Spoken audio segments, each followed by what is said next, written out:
So hello everyone. आज है 6 Feb और आज है मेरे पति का बर्थडे। वैसे तो मैंने उनके लिए छोटा सा सरप्राइज प्लान किया था, लेकिन सच बताऊं तो आज हम दोनों ही काफ़ी ज़्यादा बिजी थे और मुझे बाहर जाने का बिल्कुल टाइम ही नहीं मिल पाया। लेकिन कहते हैं ना, सरप्राइज छोटा हो या बड़ा, दिल से हो तो स्पेशल ही होता है। इसीलिए मैंने सोचा क्यों ना घर पर ही एक छोटा सा सेलिब्रेशन कर लिया जाए। मैंने सब कुछ ऑनलाइन ऑर्डर कर लिया था। वैसे एक बात मैं आप सबको बताना चाहती हूँ, हम दोनों को केक ज़्यादा पसंद ही नहीं है। हम हमेशा ट्राई करते हैं, चाहे बर्थडे हो या एनिवर्सरी, हम किसी मंदिर जाकर दर्शन करें, क्योंकि हमें लगता है भगवान के दर्शन से जो सुकून मिलता है ना, वो किसी सेलिब्रेशन से कम नहीं होता। वैसे मेरे पति को बिल्कुल भी आइडिया नहीं था कि मैं आज कुछ करने वाली हूँ। जब वो सो गए ना, तब मैंने सोचा अभी नहीं किया तो फिर चांस ही नहीं मिलेगा। तो बस 20 मिनट के अंदर अंदर मैंने फटाफट से ये टेबल डेकोरेट कर दिया। ज़्यादा कुछ नहीं था, बस जो भी अवेलेबल था या जो कुछ भी मैंने मंगाया था उसी से थोड़ा सा एफर्ट, थोड़ा सा प्यार और बहुत सारी सिंपल फीलिंग्स। सा प्यारा सा मोमेंट क्रिएट कर लेते हैं। कभी कभी प्लानिंग नहीं, सिचुएशन के हिसाब से चीज़ें एडजस्ट करनी पड़ती है और शायद यही लाइफ है। फिर जब मैं काकू को ले आई रूम में, जैसे ही उनकी नज़र टेबल पे पड़ी, वो एकदम सरप्राइज हो गए। उन्हें ये सरप्राइज बहुत ज़्यादा पसंद आया और वो मुझे देखकर बार बार यही पूछ रहे थे, ये सब आपने कब किया। सच बोलो तो उनका ये रिएक्शन देखकर मेरी सारी मेहनत वसूल हो गई। वो बार बार टेबल देख रहे थे, स्माइल कर रहे थे और मुझे लग रहा था कि उन्हें बिल्कुल भी आइडिया नहीं था कि इतना कम टाइम में इतना कुछ हो सकता है। कभी कभी छोटा सा एफर्ट सामने वाले के लिए बहुत बड़ी खुशी बन जाती है।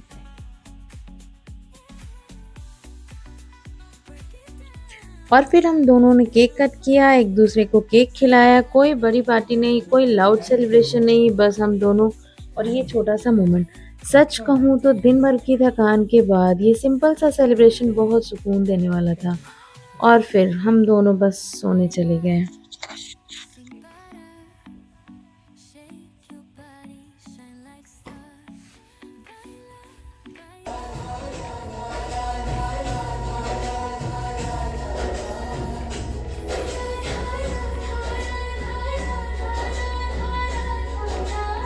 और फिर हमारे दिन की शुरुआत कुछ ऐसी थी। सबसे पहले हम दोनों ने शावर लिया, फ्रेश हुए और फिर पूजा की।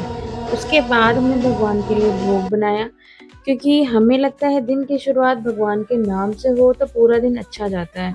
पूजा के बाद मैंने लंच पैक किया, थोड़ा सा काम समेटा और फिर हम दोनों ऑफिस के लिए निकल गए।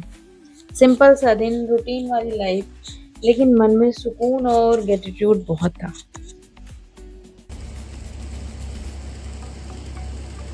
ऑफिस से घर आने के बाद हमें मंदिर जाना था, तो हम दोनों थोड़ा फ्रेश हुए, रेडी हुए चलो और फिर कुछ बाय। चीज़ें पैक कराई डिस्ट्रीब्यूशन के लिए। ये हम हर बार करते हैं, चाहे बर्थडे हो या एनिवर्सरी हो या कोई भी स्पेशल दिन। इससे हमें लगता है कि जो खुशी हमें मिलती है वो थोड़ी सी दूसरों के साथ भी बांटनी चाहिए। तो बस ये एक छोटा सा रिचुअल था जो हमने दिल से किया।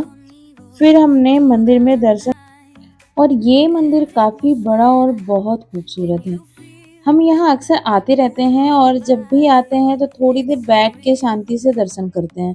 लेकिन आज हम थोड़ा लेट हो गए थे और हमें डिनर के लिए भी जाना था। इसीलिए आज हमने बस दर्शन किया, भगवान को मन से प्रणाम किया और फिर वहीं से निकल गए। कभी-कभी टाइम कम होता है लेकिन श्रद्धा पूरी होती है और शायद भगवान वो भी समझ जाते हैं। और फिर हम डिनर के लिए पहुंच गए। वैसे सच बताऊं तो इतना लेट हो चुका था कि मन ही नहीं था डिनर करने का, लेकिन बर्थडे था ना तो सोचा करना तो पड़ेगा ही। पहले तो हम थोड़ा घूमते रहे, समझ ही नहीं आ रहा था क्या खाएं। फिर हम गए पिंक बलूची। हमने थोड़ा सा कुछ ऑर्डर किया, लेकिन ऑनेस्टली हमें वहाँ का खाना अच्छा नहीं लगा, तो हम वहाँ से निकल गए। फिर काकू ने बोला चलो पिज़्ज़ा खा लेते हैं, और बस फिर क्या, हमने पिज़्ज़ा खाया, थोड़ा-सा घूमे और फिर घर के लिए निकल गए। कभी-कभी प्लान्स परफेक्ट नहीं होते, लेकिन बस इसी साथ के हो साथ तो आज का सब ब्लॉग ठीक यहीं है। एंड करते हैं। मिलते हैं नेक्स्ट ब्लॉग में। अगर आपको ये ब्लॉग अच्छा लगा हो तो वीडियो को लाइक ज़रूर करना और चैनल को सब्सक्राइब करना मत भूलना। Thank you so much.